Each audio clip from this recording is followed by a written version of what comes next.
ರಾಜ್ಯ ರಾಜಕಾರಣದಲ್ಲಿ ಮೂಡ ಕಿಚ್ಚು ಜ್ವಾಲಾಗ್ನಿಯಾಗಿ ಧಗಧಗಿಸ್ತಾ ಇದೆ. ಇದೇ ವಿಚಾರಕ್ಕೆ ಸಂಬಂಧಪಟ್ಟಂತೆ ದಿನಕ್ಕೊಂದು ಟ್ವಿಸ್ಟ್ ಸಿಗ್ತಾ ಇದೆ.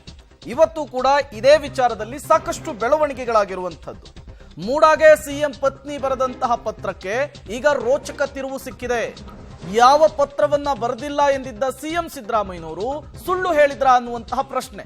ರಾಜ್ಯಪಾಲರ ಶೋಕಾಸ್ ನೋಟಿಸ್ಗೆ ಸಿಎಂ ಈ ಪತ್ರದ ವಿಚಾರವಾಗಿ ಉತ್ತರಿಸಿದ್ದಾರೆ. ಸಿಎಂ ಉತ್ತರದಲ್ಲಿ ಪತ್ನಿ ಬರೆದ ಪತ್ರದ ಬಗ್ಗೆಯೂ ಕೂಡ ಉಲ್ಲೇಖವಾಗಿದೆ.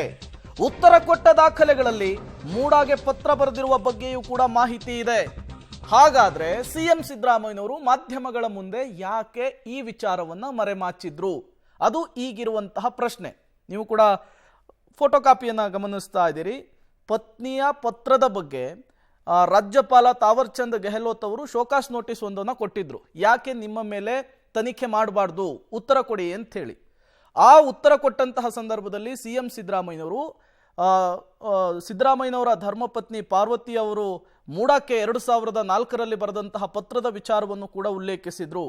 ಆ ವಿಚಾರ ಪತ್ರದಲ್ಲಿ ಉಲ್ಲೇಖಿಸಿ ಮಾಧ್ಯಮಗಳ ಮುಂದೆ ಯಾಕೆ ಮರೆಮಾಚಿದ್ರು ಸಿಎಂ ಸಿದ್ದರಾಮಯ್ಯನವರು?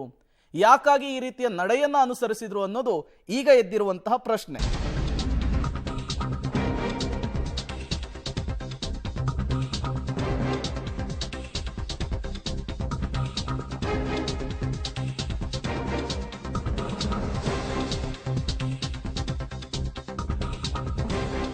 ಇಪ್ಪತ್ಮೂರು 6/2014ರಲ್ಲಿ ಮೂಡಾಗೆ ಸಿಎಂ ಪತ್ನಿ ಪಾರ್ವತಿಯವರು ಪತ್ರವನ್ನು ಬರೆದಿರ್ತಾರೆ.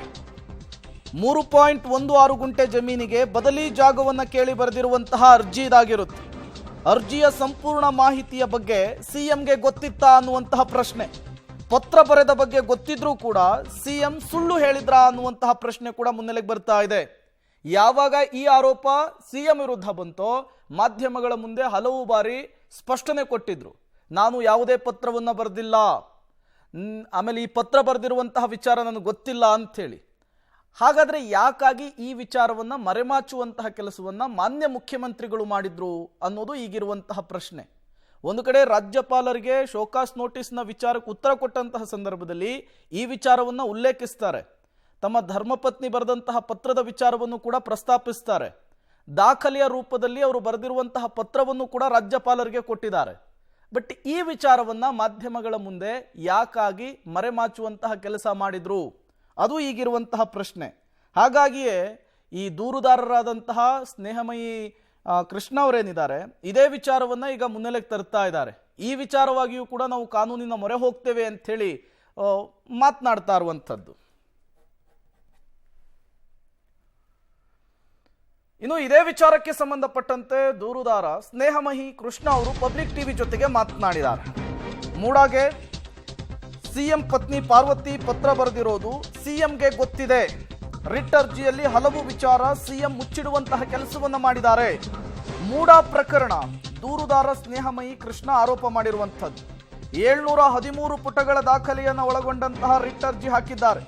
531ನೇ ಪುಟದಲ್ಲಿ ಪಾರ್ವತಿ ಬರೆದ ಅರ್ಜಿಯ ಮೊದಲ ಪುಟ ಇದೆ. 532ನೇ ಪುಟದಲ್ಲಿ ಪಾರ್ವತಿಯವರು ಬರೆದ 2ನೇ ಪುಟ ಇಲ್ಲ. ಪಬ್ಲಿಕ್ ಟಿವಿಯ ಜೊತೆಗೆ ಸ್ನೇಹಮಯಿ ಕೃಷ್ಣ ಅವರು ಮಾತನಾಡಿದ್ದಾರೆ.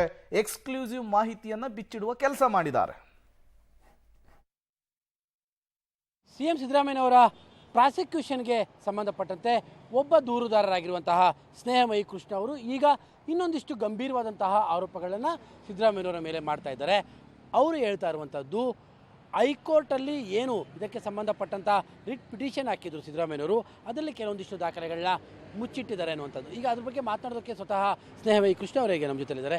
ಸರ್, ಪ್ರಮುಖವಾಗಿ ಯಾವ ದಾಖಲೆಗಳನ್ನು ಹೈಕೋರ್ಟ್ಗೆ ಮುಚ್ಚಿಟ್ಟಿದ್ದಾರೆ ಸಿದ್ದರಾಮಯ್ಯನವರು ಅಂತ ತಮ್ಮ ವಾದ? ಸರ್, ಸಿದ್ದರಾಮಯ್ಯವರು ನಮಗೆ ಇಂಥದೇ ಜಾಗದಲ್ಲಿ ಸೈಟ್ ಕೊಟ್ಟಿದ್ದಿಲ್ಲ, ಯಾರೂ ಪತ್ರ ಬರೆದಿಲ್ಲ ಹಾಗೆ ಅಂತೇಳಿ ಸುಳ್ಳು ಹೇಳ್ತಿದ್ರು. ಆದರೆ ಅವ್ರ ಹೆಂಡತಿ ಶ್ರೀಮತಿ ಪಾರ್ವತಿಯವರು ಅಂಥ ಪತ್ರ ಬರೆದಿದ್ದಾರೆ ಅನ್ನೋ ದಾಖಲೆಗಳನ್ನು ನಾವು ಬಿಡುಗಡೆ ಮಾಡಿ ನಿನ್ನೆಯಿಂದ ಮಾಧ್ಯಮದಲ್ಲಿ ಚರ್ಚೆ ಆಗ್ತಿರೋ ವಿಚಾರ.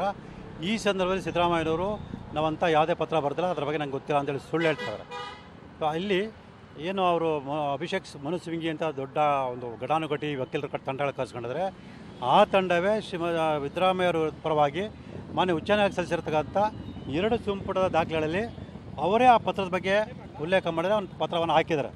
ತಾವು ಗಮನಿಸ್ಬೋದು. 530ನೇ ಪುಟದಲ್ಲಿ ಶ್ರೀಮತಿ ಪಾರ್ವತಿಯವರು ದಿನಾಂಕ 23/6/2014 ಬರೆದಿರ್ತಕ್ಕಂಥ ಪತ್ರವನ್ನು 531ನೇ ಪುಟ ಅಂತೇಳಿ ಸಲ್ಲಿಸಿದ್ದಾರೆ.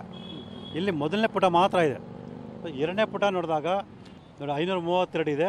ಇಲ್ಲಿ ನಗರಾಭಿವೃದ್ಧಿ ಪ್ರಾಧಿಕಾರ ದಾಖಲೆ ಇದೆ ಹೊರತು ಎರಡನೇ ಪುಟ ಇಲ್ಲ. ಏನೋ ಶ್ರೀಮತಿ ಪಾರ್ವತಿ ಅವರು ಬರೆದಿದ್ದಾರೆ, ಅದು ಎರಡನೇ ಪುಟ ಇಲ್ಲ. ಸೊ ಆ ಎರಡನೇ ಪುಟ ನೋಡಿ ಇಲ್ಲಿ ನಮ್ಮ ಹತ್ರ ಇದೆ. ಅಂದರೆ ಆ ಎರಡನೇ ಪುಟ, ಇದು ಮೊದಲನೇ ಪುಟ. ಇದು ಮೊದಲನೇ ಪುಟ, ಇದು ಎರಡನೇ ಪುಟ. ಈ ಎರಡನೇ ಪುಟದಲ್ಲಿ ಇಲ್ಲಿ ವೈಟ್ನರ್ ಹಾಕಿ ಸತ್ಯಾಂಶ ಮುಚ್ಚಿಟ್ಟಿದ್ದಾರೆ. ಈ ಕಾರಣಕ್ಕೋಸ್ಕರ ಇದು ಎರಡನೇ ಪುಟವನ್ನು ಮಾನ್ಯ ಉಚ್ಚ ನ್ಯಾಯಾಲಯ ಕೂಡ ಸಲ್ಲಿಸಿಲ್ಲ. ಮತ್ತು ನನಗೇನು ಗೊತ್ತಿಲ್ಲ ಹಾಗೆ ಅಂತ ಹೇಳ್ತಾರೆ. ಆ ಮಾನ್ಯ ರಾಜ್ಯಪಾಲರ ಶೋಕಾಸ್ ನೋಟಿಸ್ಗೆ ದಿನಾಂಕ 3/8/2024 ಸ್ವತಃ ಸಿದ್ದರಾಮಯ್ಯವರು ಪತ್ರವನ್ನು ಕೊಟ್ಟಿರ್ತಾರೆ. ಇದು ಯಾರಿಗೆ ಬರ್ತಿರೋದು? ರಾಜ್ಯಪಾಲರಿಗೆ 3/8/2024 ಬರ್ತಕ್ಕಂಥ ಪತ್ರ. ಈ ಪತ್ರದ 30ನೇ ಖಂಡಿಕೆಯಲ್ಲಿ ಸ್ವತಃ ಸಿದ್ದರಾಮಯ್ಯ ಬರ್ತಾರೆ. 23/6/2024 ಶ್ರೀಮತಿ ಪಾರ್ವತಿ ಅವರು ಮೈಸೂರು ನಗರಾಭಿವೃದ್ಧಿ ಪ್ರಾಧಿಕಾರಕ್ಕೆ ಪತ್ರವನ್ನು ಬರೆದಿದ್ದಾರೆ ಅಂತ ಅವರೇ ಬರೀತಾರೆ. ಅನ್ನೆಕ್ಸರ್ 15 ಗುರುತು ಮಾಡಿ ಆ ದಾಖಲೆಯನ್ನು ಕೊಟ್ಟಿದ್ದಾರೆ. ಅಂದರೆ ಮಾನ್ಯ ಮುಖ್ಯಮಂತ್ರಿ ಆದ ಸಿದ್ದರಾಮಯ್ಯ ಅವರು ರಾಜ್ಯದ ಜನರಿಗೆ ಅಷ್ಟೇ ಅಲ್ಲದೆ ಮಾನ್ಯ ಉಚ್ಚ ನ್ಯಾಯಾಲಯಕ್ಕೂ ಕೂಡ ವಂಚಿಸುವ ಪ್ರಯತ್ನ ಮಾಡ್ತಾರೆ. ಅಂದರೆ ಸತ್ಯವನ್ನು ಮುಚ್ಚಿಟ್ಟು ಸುಳ್ಳು ಹೇಳುವ ಮೂಲಕ ವಂಚನೆ ಮಾಡೋ ಪ್ರಯತ್ನ ಮಾಡ್ತಾ ಇದ್ದಾರೆ. ಸ್ಪಷ್ಟ ಗೊತ್ತಾಗುತ್ತೆ. ಅಲ್ಲ,